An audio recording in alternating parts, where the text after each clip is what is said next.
This is a tarot reading for Cancer, Sun, Moon, and Rising signs. This is a general reading, so take what resonates, leave the rest behind.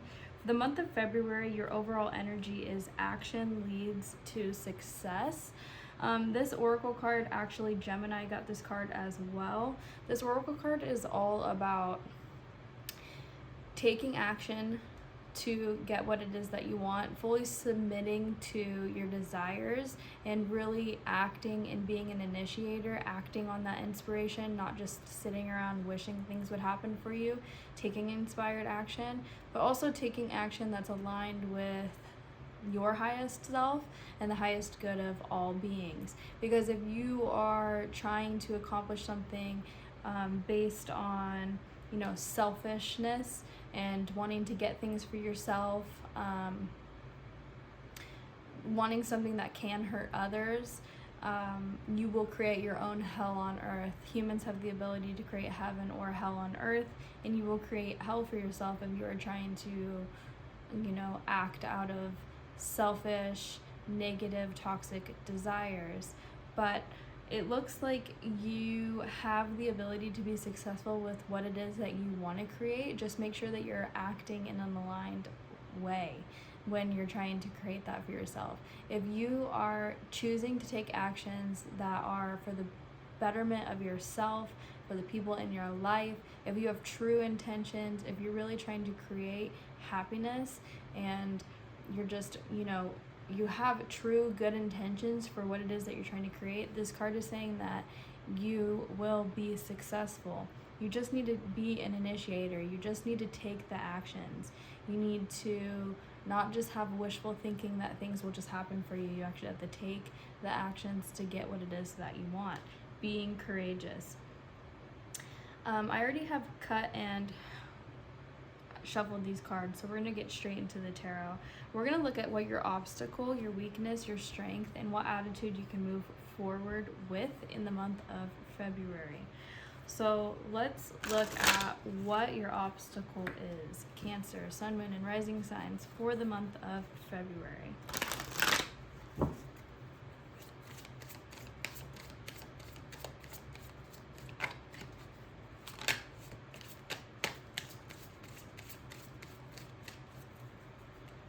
We have the Tower card popping out. So major change, you could be going through like a dramatic change or some sort of instability to the foundations of whatever your life has been built on this far. There's something about needing to surrender to this inevitable change, this ending, it looks like, because you have the the Tower and the Ten of Swords.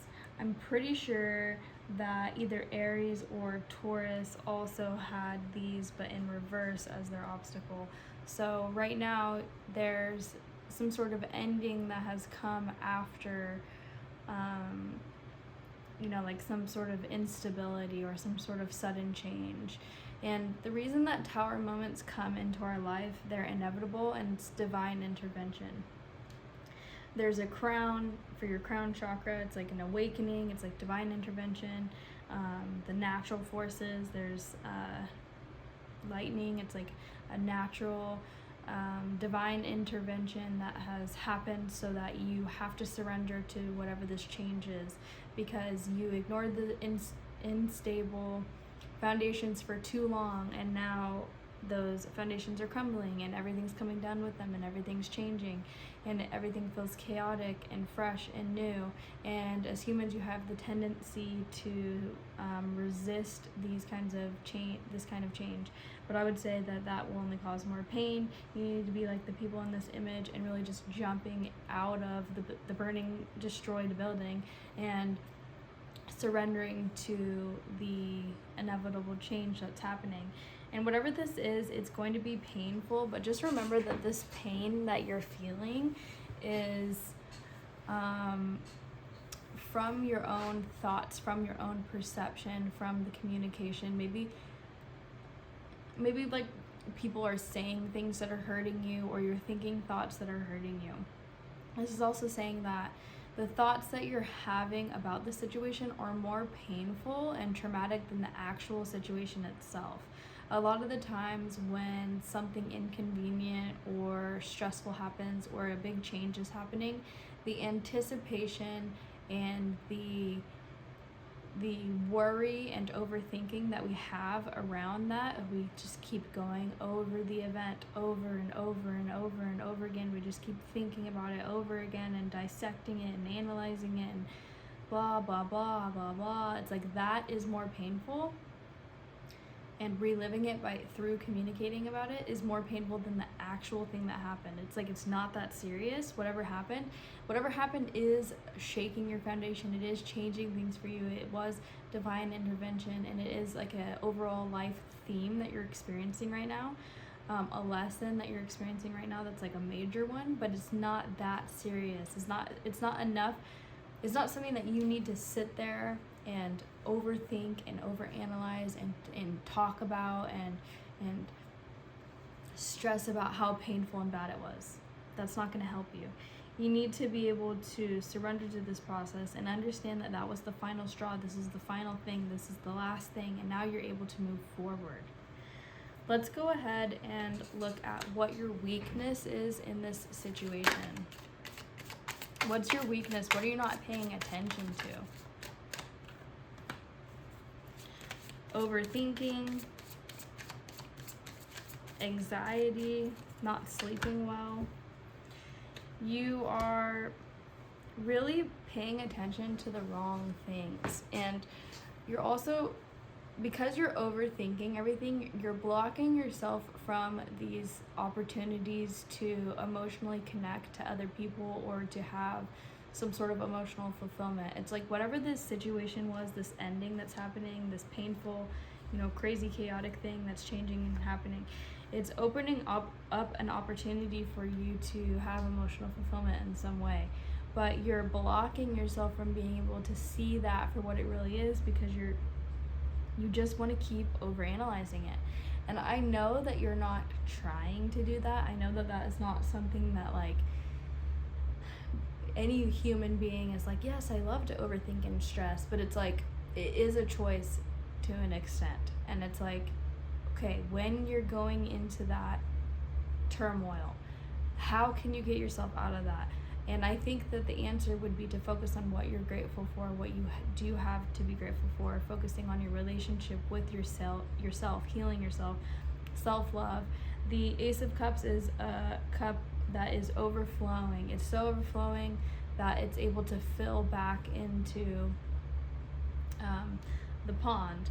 So it's like being able to fill your cup to the point that you're overflowing, and then you can give to other relationships. It's like, where are you not taking care of yourself because you want to be dwelling on things that aren't working out? And how is that stopping you from taking action?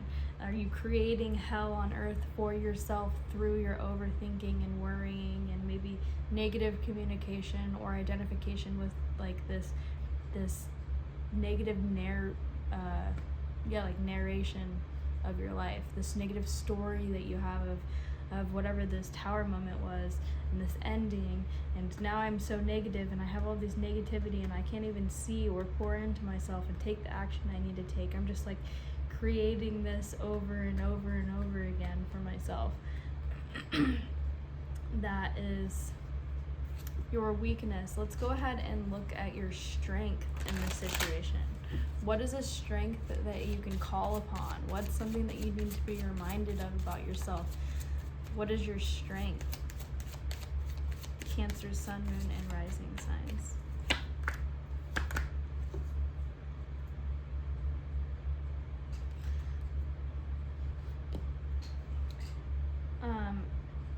I'm pretty sure Taurus got these cards as well. So this looks like this is like a collective theme, but the strength is focusing on what you have to be grateful for with the Three of Cups, focusing on friendships, relationships, the relationships that are harmonious, the co-creation that you do have with other people, and being able to have long-term vision for the future. You have harmonious relationships. You have emotional fulfillment. to some capacity, even if it's a small group, even if it's a small thing. And you do have the ability to create a more stable long-term vision with the Knight of Pentacles here.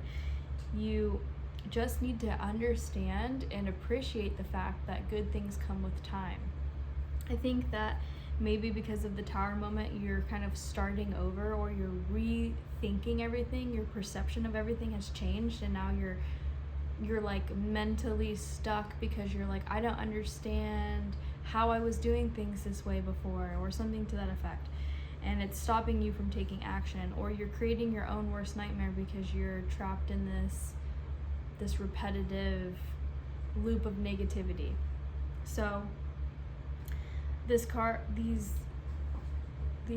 are saying your strength is that you need to be grateful for what you have now and be able to take the actions that you need to take day after day. So focusing on your friendships and focusing on what are the actual things that you can do. And I think that this has to do with like physicality, or like physiologically, like you need to move somatically. I just keep saying all these like words, but what I'm trying to say is like, you know, movement, exercise, routines, daily routines, working towards the future, focusing on friendships, focusing on relationships, focusing on yourself, focusing on self-development. What are the actual actions you can take, like the physical actions that you can take? Like, for example, if you were trying to, like, setting a fitness goal or something, it's like that's something that you can actually do every day, that you can see the results of, that are tangible, that will aid you in your energy levels and make you even feel better in your friendships and things like that, because you feel better about yourself. Like maybe starting something with friends to create something. It's like your strength here is the fact that you do have a support system, and that you have the ability to think long term and project yourself into the future and understand that instant gratification just isn't a thing. Let's go ahead and look at what's an attitude that you can adopt moving forward.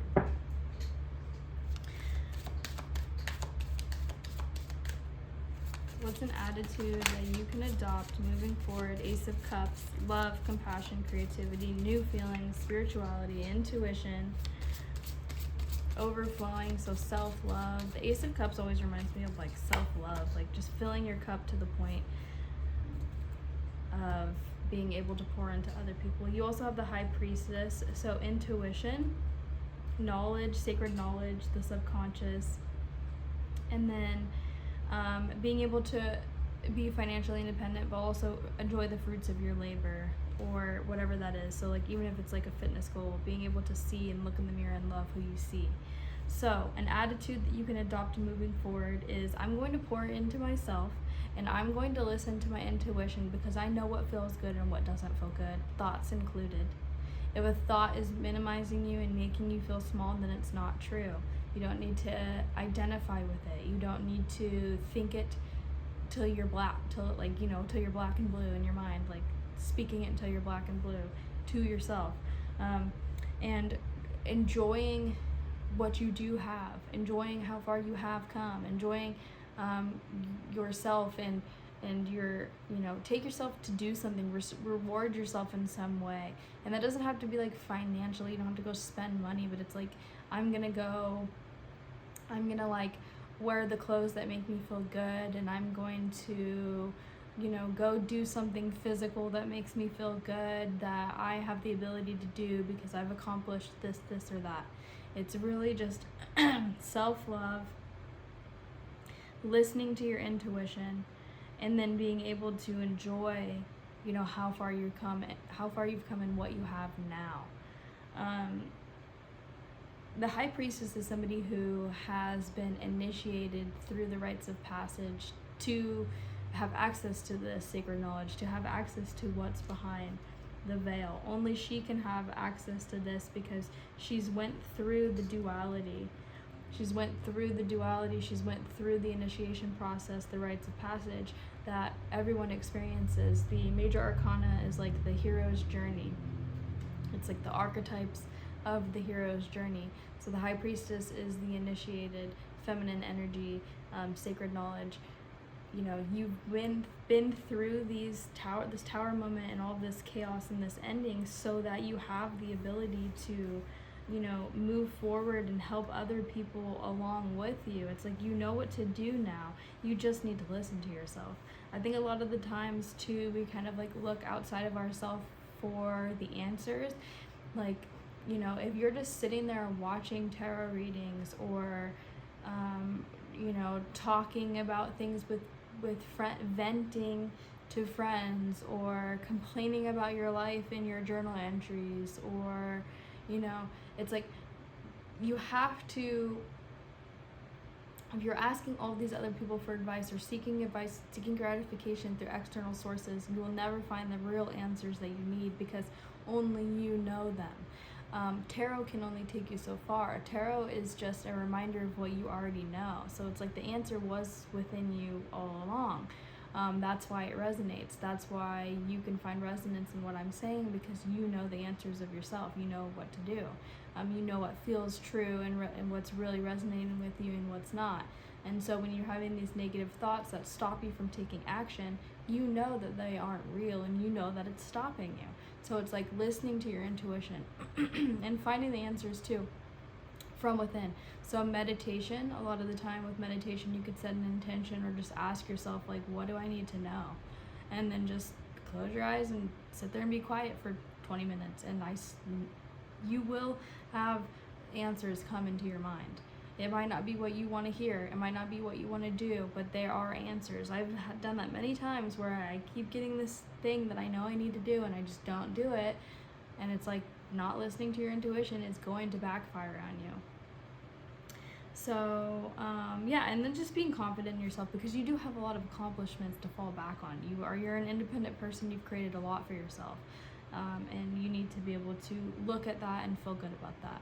So I hope you guys resonated with this reading. Let me know how in the comments below. Don't forget to subscribe to the channel, and I'll see you in the next reading. Thanks.